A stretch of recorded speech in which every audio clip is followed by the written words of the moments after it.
Hi കൂട്ടുകാരെ, പുതിയൊരു വീഡിയോയിലേക്ക് എല്ലാവർക്കും സ്വാഗതം.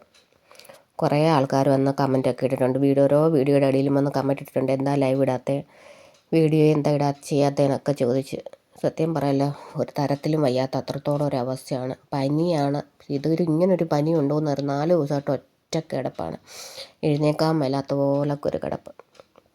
സത്യം പറഞ്ഞാൽ അടുത്തുള്ള വീട്ടുകാരുടെ കൊണ്ട് തന്ന ആഹാരം അതാണ്ട് കണ്ടില്ലയോ, അവരുള്ളത് കൊണ്ടാണ് സത്യം പറഞ്ഞാൽ ഇപ്പം ഞാൻ തളർന്നു പോകാതെ ഇങ്ങനെ ഇരിക്കുന്നത് തന്നെ.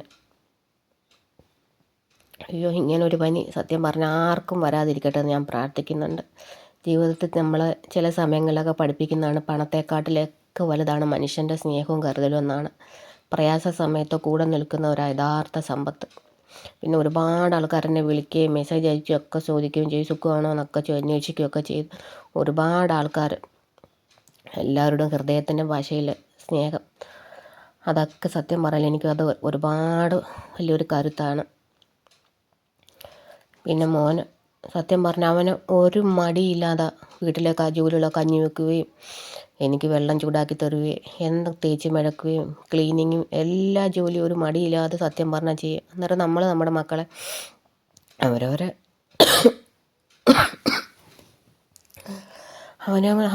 നമ്മുടെ മക്കൾ ഒരു പ്രായമായി കഴിയുമ്പം അവരെ കൊണ്ടാവുന്ന ജോലികളൊക്കെ ചെയ്ത് കഴിഞ്ഞ് കഴിഞ്ഞാൽ നമുക്കിങ്ങനെ ഒരു അവസ്ഥയൊക്കെ വന്ന് അവർക്ക് ഒരു മടിയില്ലാതെ നമ്മളെ സഹായിക്കാൻ പറ്റുമെന്ന് ഞാൻ വിചാരിക്കുന്നു.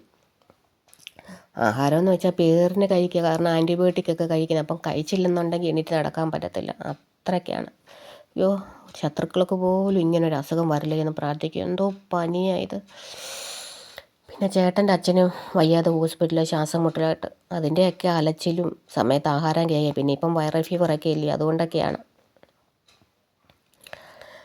സത്യം പറഞ്ഞാൽ അടുത്തുള്ളവരൊക്കെ ഉള്ളത് കൊണ്ട് മാത്രമാണ്. അവരില്ലായിരുന്നെങ്കിൽ ഞാൻ സത്യം പറഞ്ഞാൽ തളർന്നു പോയി ഞാൻ. അന്നേരം ഇതൊക്കെ കൊണ്ടാണ് ഞാൻ വീഡിയോ ഒന്നും ഇടാഞ്ഞത്. ഒരുപാട് ആൾക്കാർ കമൻറ്റ് വഴിയൊക്കെ ചെയ്യും. അപ്പം നിങ്ങൾക്ക് എല്ലാവർക്കുമുള്ള ഒരു മറുപടിയാണ്. അപ്പം ഉടനെ തന്നെ ഞാൻ തിരിച്ചു വരുന്നതായിരിക്കും. അപ്പോൾ എല്ലാവരും സുഖമായിട്ടിരിക്കുക. പിന്നെ പനിയുടെ ചെറിയൊരു ലക്ഷണം കണ്ടാൽ തന്നെ നിങ്ങൾ ഹോസ്പിറ്റലിൽ പോയി മരുന്ന് വാങ്ങണേ. വെച്ചുകൊണ്ടിരിക്കുകയല്ലേ. ഇപ്പോഴത്തെ പനി എന്ന് വെച്ചാൽ നമ്മളെ കൊന്നു കളയുന്ന പനിയാണ്. ചുമയും ശരീരവേദന, നമുക്ക് നിൽക്കാൻ വയ്യ, അത്രയ്ക്ക് തളർച്ചയെന്ന് വെച്ചാൽ അത്രത്തോളം തളർച്ചയാണ്. ഭക്ഷണം കഴിക്കാൻ വയ്യ, അത്രയ്ക്കങ്ങ് നമ്മൾ തളർന്നു പോകും അങ്ങ്. അന്നേരം എല്ലാവരും സുഖമായിട്ടിരിക്കട്ടെ. ഉടനെ തന്നെ തിരിച്ചു വരാം കേട്ടോ. അപ്പോൾ താങ്ക് യു സോ മച്ച്. പിന്നെ കുറേ ആൾക്കാർ മെസ്സേജ് അയച്ചു, ഫോൺ നോക്കാൻ വയ്യ, അതുകൊണ്ടാണ് നിങ്ങൾക്ക് ആർക്കും ഫോൺ എടുക്കുകയും ചെയ്യാൻ മെസ്സേജ് അയക്കുകയൊന്നും ചെയ്ത് ആരും ഒന്നും വിചാരിക്കല്ലേ. സോറി കേട്ടോ. ഉടനെ തന്നെ തിരിച്ചു വരുന്നതായിരിക്കും.